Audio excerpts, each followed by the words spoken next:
Hello my dear students, how are you. हम लोग chapter 5 देख रहे हैं। इसमें कुछ वर्ड्स प्रॉब्लम होते हैं जो बहुत इम्पोर्टेंट होते हैं।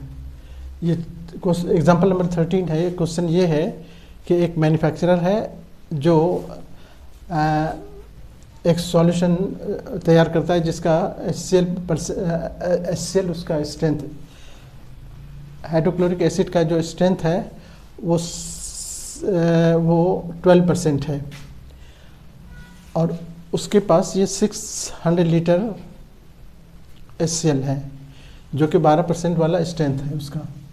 अब वो चाहता है कि उसके स्ट्रेंथ को 15 से 18 के बीच लाना चाहता है। वो उसके स्ट्रेंथ को 12% बढ़ा कर 15 और 18 के बीच लाना चाहता है। तो क्वेश्चन यह है कि उसमें 30% वाला HCl कितना डाला जाए, कितना अमाउंट 30% स्ट्रेंथ वाले HCl का अमाउंट उसमें डाला जाए कि उसका स्ट्रेंथ इसके बीच में आ जाए, 15% से 18% के बीच में आ जाए। ओके, क्वेश्चन ओके है। तो हम देखेंगे इस तरह से कि मान लो कि late amount of 30% HCl to be added, जो उसमें डाला जाना है इक्वल्स टू ये x लीटर मान लेते हैं। Amount of 30% HCl to be added is x litre. अब अकॉर्डिंग टू क्वेश्चन, अब हमारे पास देखो क्वेश्चन के अकॉर्डिंग हम इसको कैसे ये करेंगे वो देखो। हमारे पास x लीटर 30% वाला 30% ऑफ x जो हमने डाला वो प्लस पहले से उसमें कितना है 12% ऑफ 600। ये टोटल स्ट्रेंथ मिलके क्या होना चाहिए, बड़ा होना चाहिए 15% से, यानी 15% कम हो, 50% से 18% के बीच चाहिए ना। तो ये जब तक 15% से बड़ा नहीं होगा तो 18% से छोटा तो कर नहीं सकते हैं। पहले हमको इसका दिस प्लस दिस ये must be greater than 15% of कितना x प्लस 600 HCl, 600 इतना ही कर दो। एंड ये भी है कि ये 30% ऑफ x प्लस 12% ऑफ 600 ये छोटा भी होना चाहिए, किससे छोटा होना चाहिए 18 से, 18% ऑफ x प्लस 600।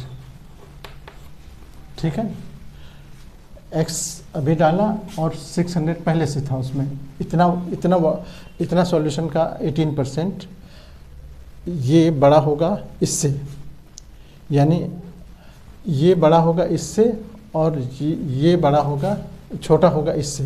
ये क्वेश्चन करने का मतलब यहाँ से देखो दो कंडीशन बन जाते हैं, दो इक्वेशन। हम एक इक्वेशन अलग इसको कर लें, 30% को हम 30% में हम 100 में कर देते हैं ऑफ x प्लस 12% मतलब 12/100 यहाँ पे कर देते हैं ऑफ कितना 600।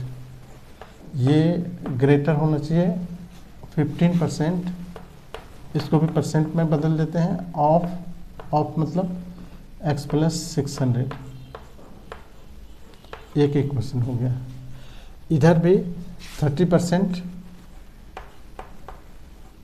x प्लस 12% माने 12/100 ऑफ 600। ये छोटा होना चाहिए किसके 18%, 18/100 ऑफ x प्लस 600। ठीक है, अब यहाँ से हम देखो 12 और 13 में क्या कॉमन आ सकता है? 3 से ज़्यादा कॉमन नहीं ले सकते हैं। 4 3 जा 6 कॉमन ले सकते हैं, वहाँ भी 6 है। 6 से ये कटेगा नहीं कटेगा, तो हम 3 कॉमन ले लेते हैं। 3 कॉमन ले लेते हैं, 3/100, तो यहाँ बचेगा 10x प्लस 3 कॉमन लिए तो 4 यहाँ बच जाएगा। x तो 100 तो कॉमन चला गया, 4 × 600, ये ग्रेटर होना चाहिए 15 में से। यहाँ भी 3 कॉमन लें, इंटू 3 5 जब 15, 5 × x प्लस 600, ठीक है। ये 3/100 तो कैंसिल करो, यहाँ बचा 10x प्लस, अभी इसको मल्टीप्लाई मत करो, 600 रहने दो, ग्रेटर देन। यहाँ पर बचा, ये कट गया 5, इसको मल्टीप्लाई कर लो, 5 × x 5x इंटू 5 × 600, ठीक है। अब यहाँ पर सॉरी, यहाँ 100 नहीं है, 10 है। अब हम ये 10x 5 को इधर ले आते हैं, तो 10x minus 5x greater than equals to, इसको इधर लेके चलते हैं, तो यहाँ 600 दोनों में है, तो ये कॉमन ले लेते हैं 600। यहाँ बचा 5 और ये इधर से गया -4, ये 5x बचा इधर, ग्रेटर देन इक्वल्स टू, यहाँ 600 × 1, 5 से डिवाइड कर लो, 5 ये डिवाइड होगा तो कितना 12 120, बस यही बचा। ये एक इक्वेशन हो गया यहाँ पर, और इधर वही करेंगे। यहाँ पर भी 3 देखो, 3 4 जा 12 होता है, 3 6 भी यहाँ कॉमन ले सकते हैं, 6/100 कॉमन लो, तो यहाँ बचेगा 6 5 जा 5x प्लस 6 2 जा 2 × 600, ठीक है, लेस देन ये होना चाहिए। अच्छा, 6/100 यहाँ भी कॉमन लो, यहाँ क्या बचा 3 × x, 3 × x कर लो, या अभी 3 × x प्लस 600 रहने दो, ये 6/100 कट करो, क्या बचा 5x प्लस 2 × 600 लेस देन, इधर बचा 3x प्लस 3 × 600, ये 3x को इधर ले आओ, 5x minus 3x less than ये 600 देखो, 3 × 600 माइनस 2 × 600, यहाँ घट के कितना हो गया 2x लेस देन, यहाँ पर देखो, या तो कॉमन ले लो 3 से 18 ऐसे कर लो, या फिर 600 कॉमन लेके यहाँ पर 3 - 2 कर लो, ठीक है। यहाँ से 2 से ऐसे कट रहा है, 2 3 जा 6, यहाँ पर x लेस देन 300 × 1 यानी 300 ही हुआ, x लेस देन 300, ये इक्वेशन नंबर 2 हो गया। देखो ये x जो है बड़ा होगा किससे, 120 से, और यहाँ x छोटा होगा 300 से। तो फ्रॉम इक्वेशन 1 और 2 हम कह सकते हैं, फ्रॉम